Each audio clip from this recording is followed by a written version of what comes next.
Welcome to the You're Not Crazy podcast, hosted by Jessica Knight, a certified life coach who specializes in healing from narcissistic and emotional abuse.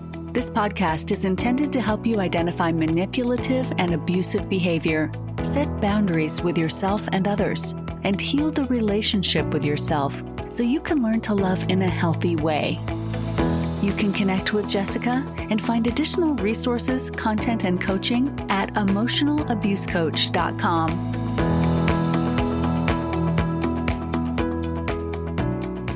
Hello, and thank you for being here. Today I want to talk about a topic that doesn't get talked about enough, and it's something that if you've been listening to this podcast for a while, you know that I have interviewed Nat Lejeune, who does do work on sexual coercion and marital coercion. And this topic is going to dive into that and sort of how I personally came to realize that this was more coercion. And it kind of piggybacks off of my episode that I did a few weeks ago on emotional coercion and diving into like that. You feel pressure, but you don't know why, but you don't want to do something, but you feel like you have to feeling. And so before I dive in, you can find me at emotionalabusecoach.com for coaching, one-off sessions or long-term, as well as my courses, which include how to understand and break through emotional abuse, how to set boundaries, how to divorce a narcissist, and how to document for family court, amongst other things. You can find me on Instagram at emotionalabusecoach. And you could also find my divorce coaching website at high-divorcecoaching.com. And so diving into sexual coercion, I want to tell you where this episode is essentially coming from. So in December, I had posted something on Threads about sexual coercion and about healing from it. And the post says, healing from sexual coercion is hard. Coercion chips away at your sense of self, leaving guilt and shame in its wake. I internalized his demands as my failures, and I believed his needs, in air quotes, mattered more than my boundaries. And I've learned that sex is not a need. And I got 267 comments and 1.5 thousand likes. And now every once in a while, posts like that go viral, but it was like really interesting, the interaction. And then not only the interaction, but people were then reposting it and writing like, look at the comments on this post. And I'm going to read some of them because it's going to shed light on what people are experiencing. This was also part of a thread of some other posts that I had on the same topic that brought even more comments. This one had 587 comments. It had 252 shares and 5.7K likes. And this is what it said. My partner didn't care if I was in pain or emotionally exhausted. When I injured my back and couldn't walk, he said, maybe having sex will loosen things up. And that was the moment I realized that to him, I wasn't a person. I was just a body, an object, something to meet his needs.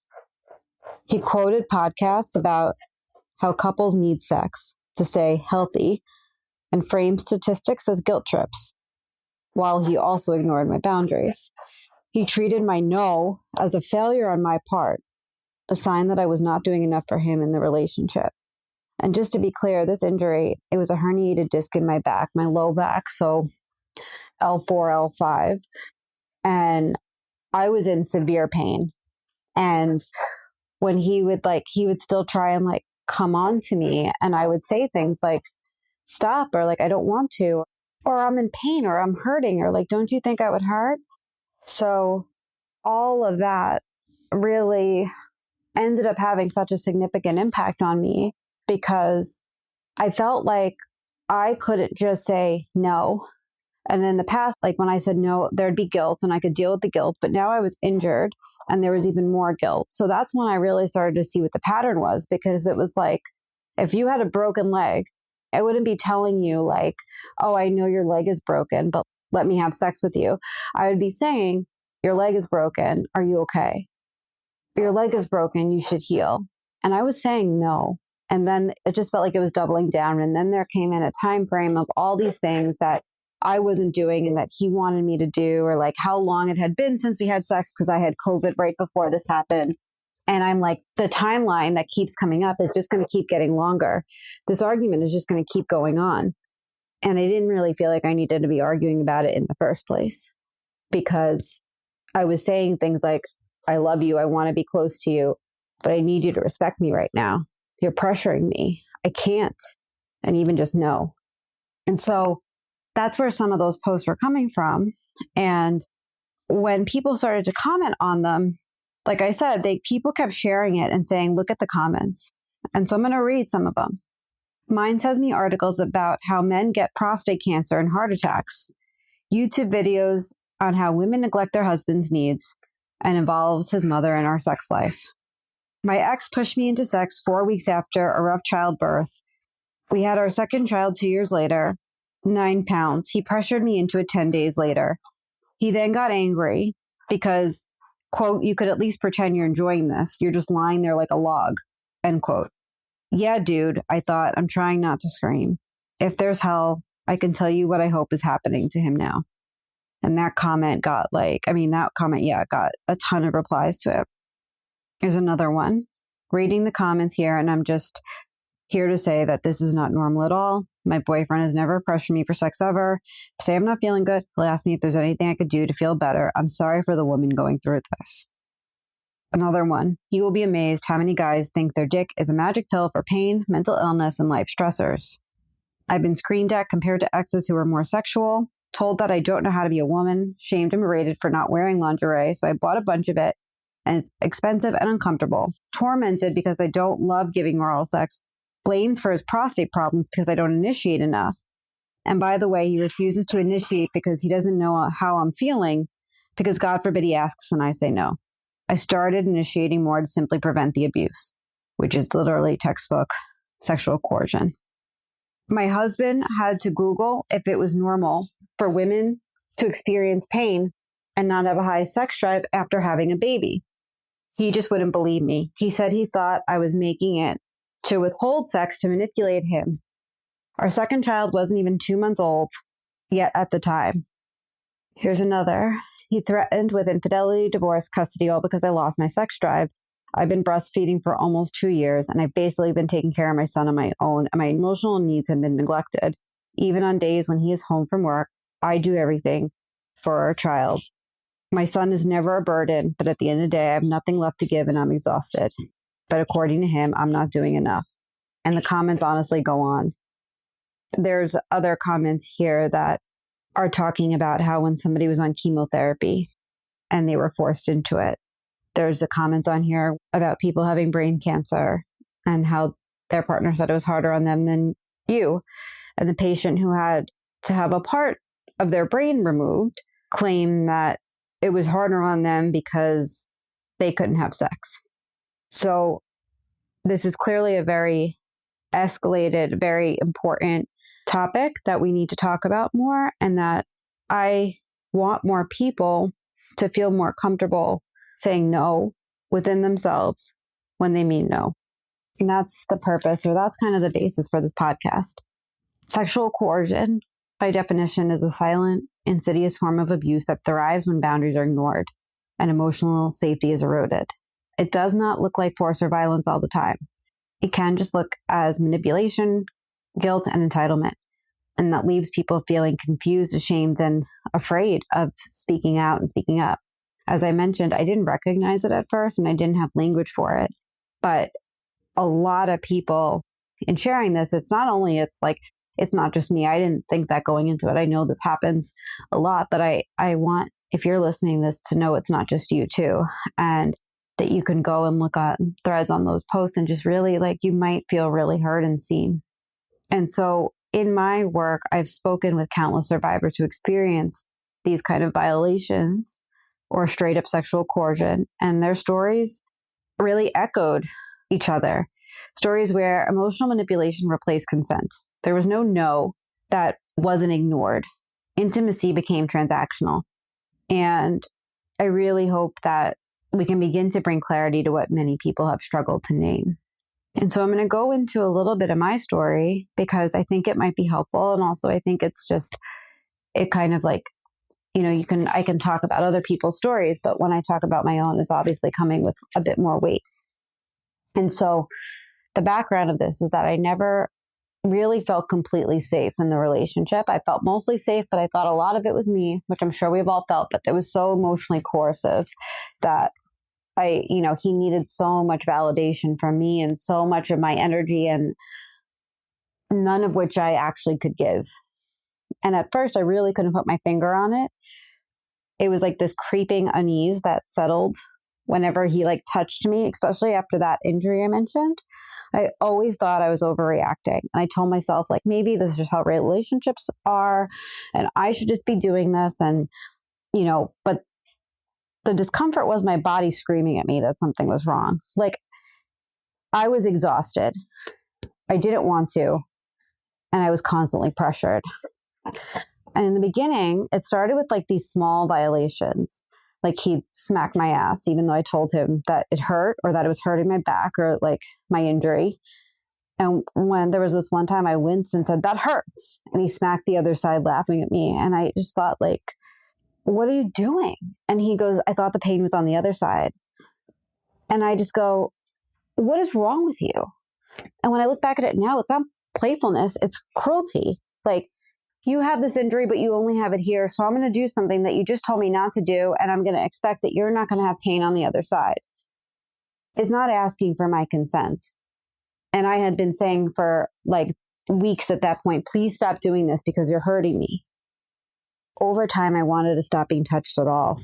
I wasn't rejecting intimacy. I was honestly afraid of it. He'd sneak up behind me when I was folding laundry or pouring water, trying to like hold me when I'm in these uncomfortable positions, like with a Brita filter, pouring water. And like, then I'm being told that I'm not accepting or receiving his love when I'm trying to stop the water from falling out everywhere. It felt invasive because when I did reject it, or if I was like, "Can you please like just give me a second?" Like, or like, "Let me finish this and then I'm going to come sit with you," or like, or to like even just be with me the ways that I wanted to be with him, it wasn't allowed. Or he would then cause a deep emotional response, which made me feel like I couldn't just say no without having a further consequence of how I upset him and all the things, and how he just wants to feel close to me, and don't I know how hard it is, and he just want to feel close to me, and like he feels so bad, and blah, blah, blah, blah, blah. Prior to all this, he also used to kiss me in a way that felt sudden and forceful. It would be like in the middle of nowhere or a busy street, and I would just be like, "Can you just like wait?" But it would be like this big thing, and if I didn't receive it and give it back in such like a romantic over the top in the movies way, it was seen as bad, when I am a bit more of a private person. And like, for me, it would be much more sweet if like we got to the end of a block or something, if we were going on a walk or at a stoplight, and then he reached in for a kiss that didn't have to be over the top with his tongue in my mouth. Like, I just wanted to feel like a person. And I just kept feeling like I'm an object of his affection. He wants this right now. It doesn't matter what it does to me. And even if I got myself to the place where I did like this or want this, or like literally wanted to like, prevent other people from, operating in traffic so that he can have his need met, it doesn't mean that I would have ever felt much different or much better. He just would have his need met. And so over time, it like became constant, because it was almost as if it was like every area he would find. Every time I set a boundary, he'd escalate the boundary. Every time I'd say, like, I just said it's not me, but like, why can't you just kiss me like while we're at the end of the street? Or why does it have to be in the middle of like a busy road and you expect me to kind of meet you with the same response? That's what happened when I was like really like either tired or stressed or frustrated too. It was never at a time that I actually could even appreciate it. And it was never meant to be something that made me feel comfortable. And so again, while I can understand that this might be his way of wanting affection, overt and dramatic and, extreme sides of public affection, it also felt like I couldn't ask for what would make me feel more comfortable within that arrangement.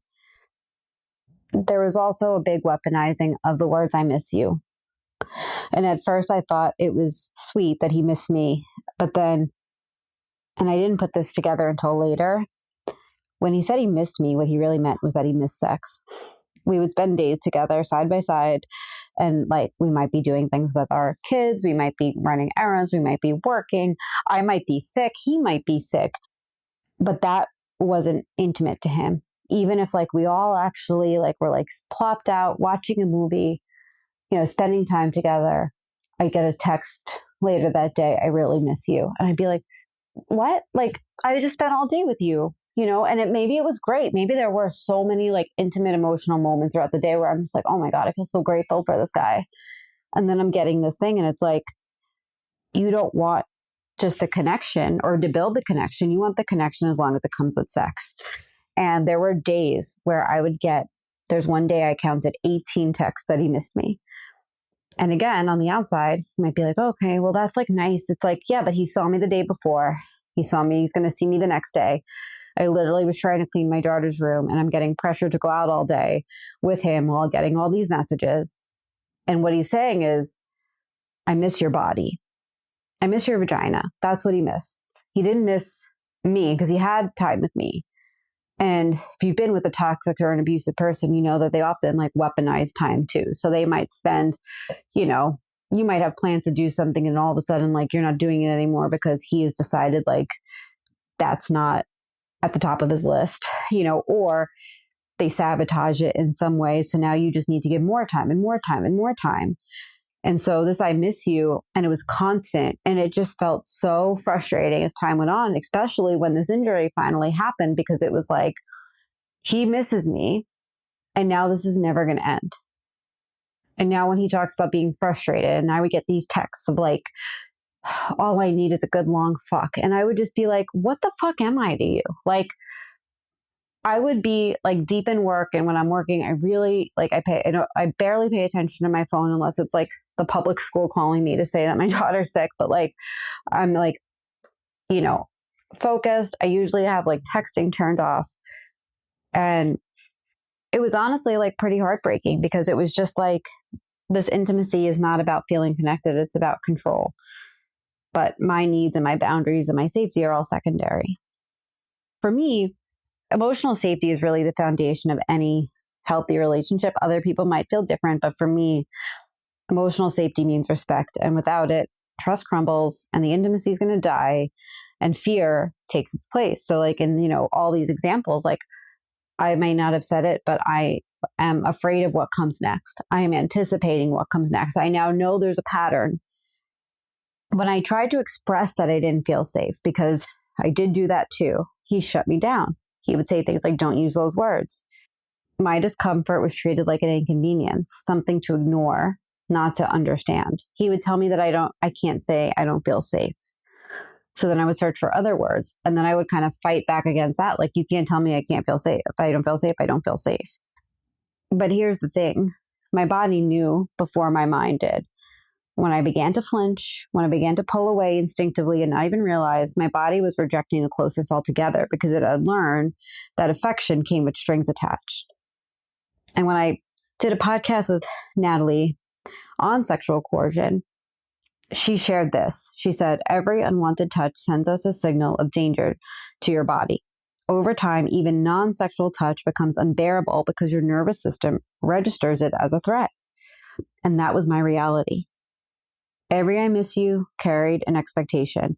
Every touch felt heavy, like a debt I owed to him. And then if I was uncomfortable and I pulled away or even said no, or even just asked for a second, he would respond with sulking, silent treatments, or dismissive comments. My no was never enough. And if I said anything about it, that's when I got the whole slew of like, well, I just don't feel connected to you, or I don't think you're prioritizing this relationship, or, and sometimes I wanted to be like, what about all the sex that we have had that I have wanted to have?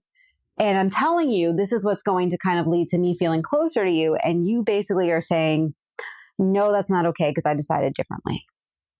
And you expect me to say okay to that and then expect me to be in pain, but you'll feel good. So you don't want me to lie to you, but you want me to fake an orgasm. How does this make sense? Sexual coercion is not about overt pressure. It really is about those insidious patterns of behavior that wear you down over time. And this guy's behavior was not a one-off. It was deliberate. It was calculated. And it had a very clear pattern that I'm able to see now. I'm going to go through the things that I noticed and that I've reflected on because I think it may be helpful for you. There was a clear pattern of guilt and obligation. He framed intimacy as something I owed him, saying things like, "I'm sad we couldn't have sex last night because of me."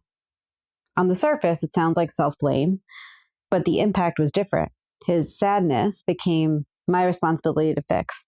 He wanted now more of my time, even if I didn't have it, and was planting guilt in a place of my consent. He tested and ignored my boundaries. When I said no, he dismissed it. And I would say no to times that did not work for me or that were not appropriate. And I'm not going to go down the path of what's not appropriate, but they were not appropriate. But my no became something that he wanted to negotiate rather than just simply respect. He tied sex to his emotional well-being. A lot of men do this, but he would say things like, "I'm sad. I always desire you. I just want you." And this would always be in texts. These words mixed flattery with a lot of pressure because the subtext was clear. If you love me, you'll fix this. If you don't, you don't care. And a lot of times that would come after a disagreement. Because in this relationship, and I do talk about this a lot, I did hold boundaries a lot, but that led to him just amping up, escalating the coercion. And so these kinds of messages, or "I'm sad," or "I'm this," or "I'm that," or "I just need a slow fuck," would come at times that were really not appropriate, like 10:30 a.m. on a Tuesday when he's in a work meeting and so am I. And I look down at my phone at the middle of a break and I'm like, "Jesus fucking Christ." That's the last thing on my mind right now. He would also really push me when I was busy or overwhelmed. It just felt like it was targeting vulnerable moments. And he would make comments like "coming" spelled that way over now. And they felt invasive and disruptive, deliberately timed when I was least able to resist him. Or if I had literally 10 minutes and I needed to I don't know, drop something off or get something. And then it would be okay, and then he would want to have a moment. And I'd be what I need is to go to the bathroom and get water right now. And a hug is great.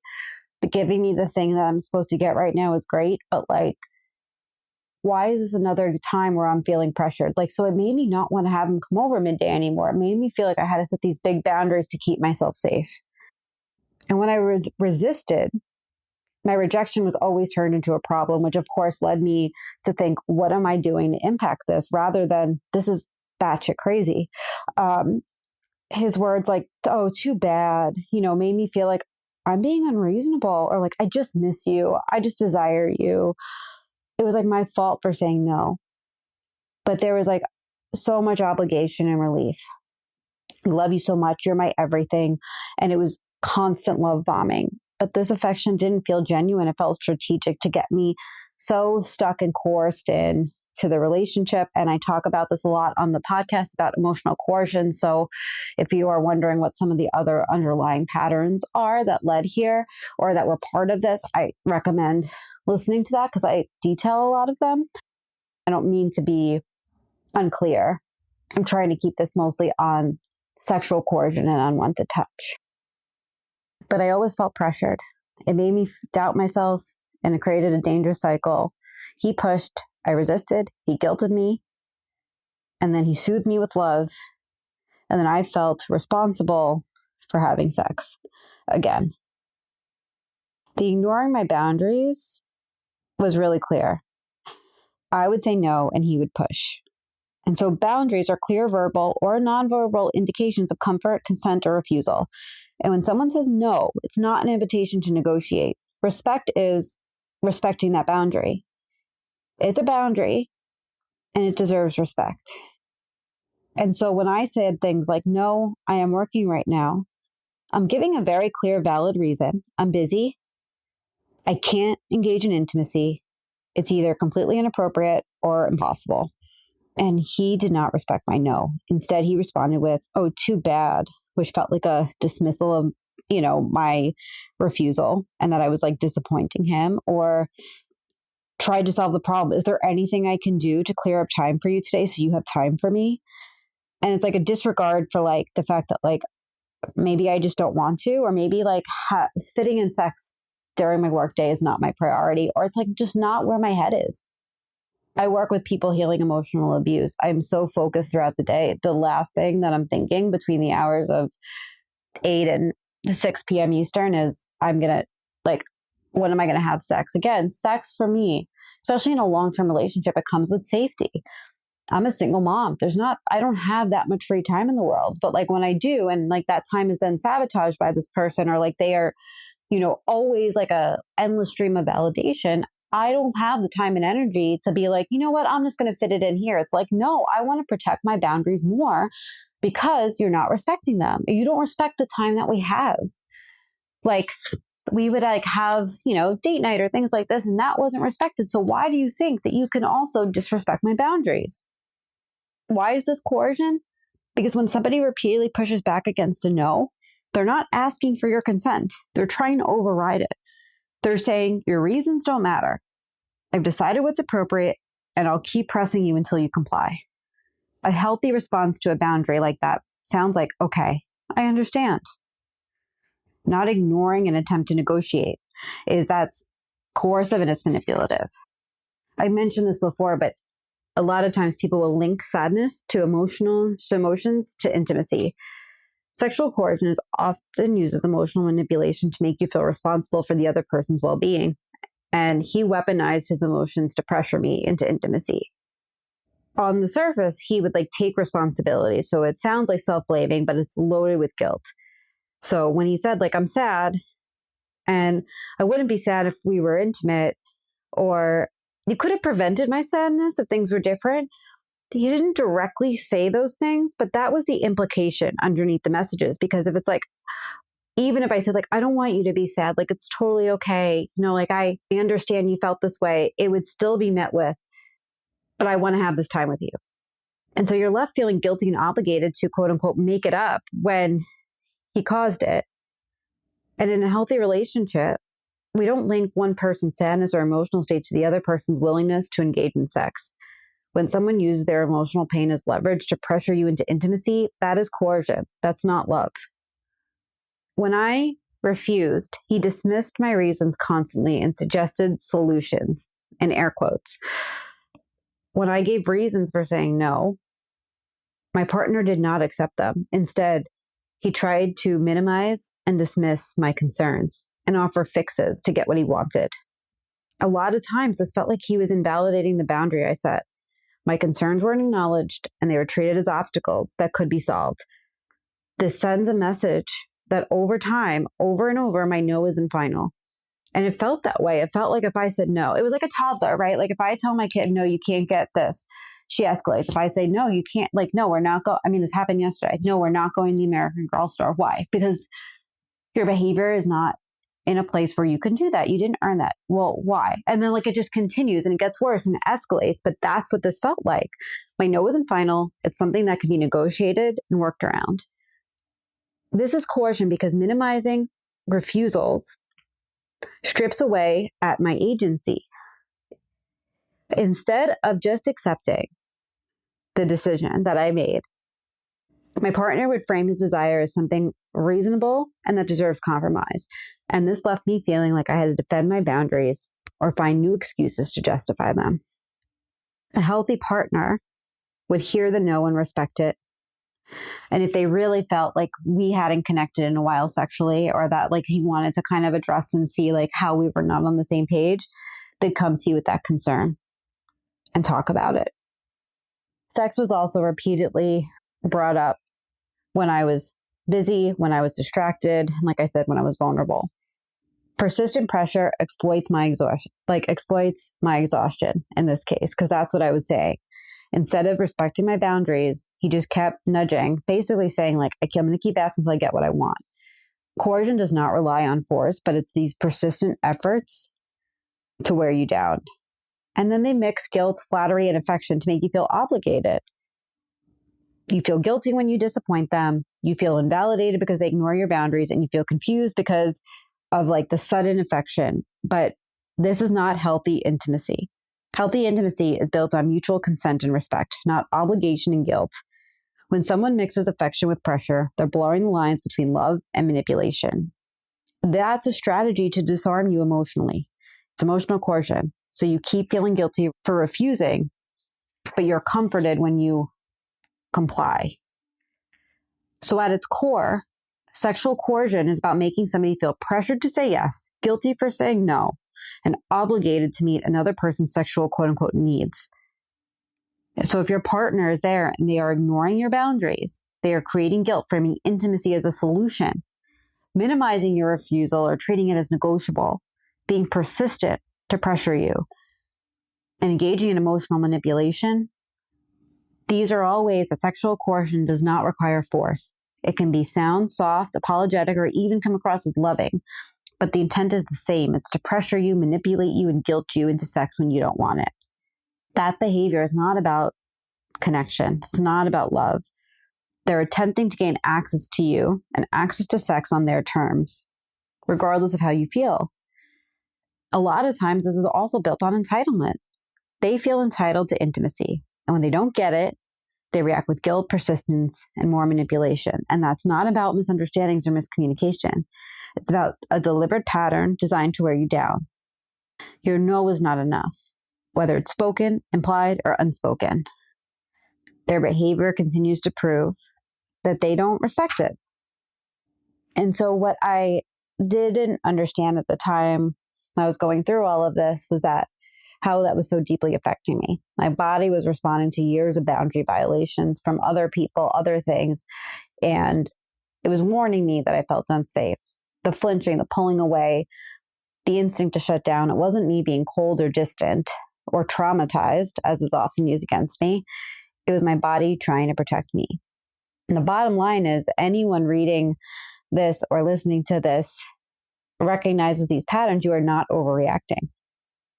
Sexual coercion is harmful. It thrives in silence. Your no is still valid and your boundaries are valid. And you do deserve to be able to be with somebody that respects your autonomy. Coercion is not miscommunication. It's control. You're not responsible for fixing anybody else's emotional state, especially at the cost of your own safety. And I know a lot of people here have recognized this and they've seen it, and it matters. Your feelings matter. That's why I'm sort of, trying to share, to go and look at some of these posts, because I think it could be really validating. So I actually want to end with some more comments that came in. One comment described how even illness wasn't enough to earn respect. Imagine being diagnosed with cancer, going through major surgery and chemo, and him playing the victim because his wife wouldn't put out. This is another one. While I was doing chemo for breast cancer, my ex left a notepad in the dining room table, and on it he had written sex 3 times a week. I was like, you realize I'm currently literally toxic, fighting for my life, right? The audacity of these demands, especially during moments of such immense illness and vulnerability, it just reveals how deeply entitlement runs. Others shared how their boundaries were ignored even when they were asleep. Coercion and force were the norm for 5 years until I left him. My ex would enter me while I slept and got mad if I didn't wake up. He'd also get mad when I woke up and stopped him. Another said mine would keep me awake, screaming at me because of my refusal until he had just forced it. I only had a baby 3 weeks ago. Another said when I told him I was tired and he wanted sex, why couldn't he understand that and just be okay with it? Instead, he made me feel guilty over and over. And then there was this one comment that really captured the absurdity of men who believe sex is the solution to everything. Every time a woman is going through a trying situation, you can literally be sick and drained, hurting, and they're standing there offering you a bowl of dick as treatment. You sprained your ankle, lost a parent, need help, therapy. Here's sex morning, day, and night, and you'll be all right in no time. And while that one, of course, is laced in humor, the underlying message is so clear and devastating. Men are conditioned to see sex as something women owe them, and that it's something that will make everything better, regardless of their needs, emotions, or physical health. And so I want to actually touch on that quickly, because a reoccurring theme in responses was the question of whether sex is a need. Some commenters push back on the framing. If you can survive without it, it's not a need. Food, air, water, those are needs. Sex is not on that list. Another person wrote back to somebody who was pushing back and said, "You will not die if you don't have sex." Despite this, so many survivors shared how their partners acted as though sex was an unquestionable requirement, weaponizing needs as if they were also going to go do something else to get the need met. And this pattern weaponizes guilt. It also disregards boundaries. It creates entitlement through pressuring and vulnerability, and creating control through obligation. And the voices of these survivors, alongside, what I shared with you, highlight the quiet epidemic of sexual coercion. It's a form of abuse that goes unnamed, normalized by cultural narratives that tell women their role to meet their partner's needs at any cost. If you are listening to this, you're not alone, and the harm that you experienced is real. Your discomfort is valid, and your boundaries really do matter. You don't owe anybody your body. You don't need to carry the weight of somebody else's emotions, and your no is enough. Sexual coercion thrives in silence, and by beginning to understand the patterns and the specific behaviors in your situation can really help. I have shared Natalie's website and her Substack in my show notes, as well as the 2 podcasts we did on this. They can be immensely helpful. And if you feel like you need more support, I'd really encourage you to reach out and seek it. You can reach out to me. You can reach out for resources online. BTR.org also talks a lot about sexual coercion. And I think the more that we acknowledge it, that we keep ourselves safe, and that we stop engaging in behaviors, the better it will be. Remember, if you need support, you could always reach out to me at jessica@jessicaknightcoaching.com, at emotionalabusecoach.com, or on Instagram at emotionalabusecoach.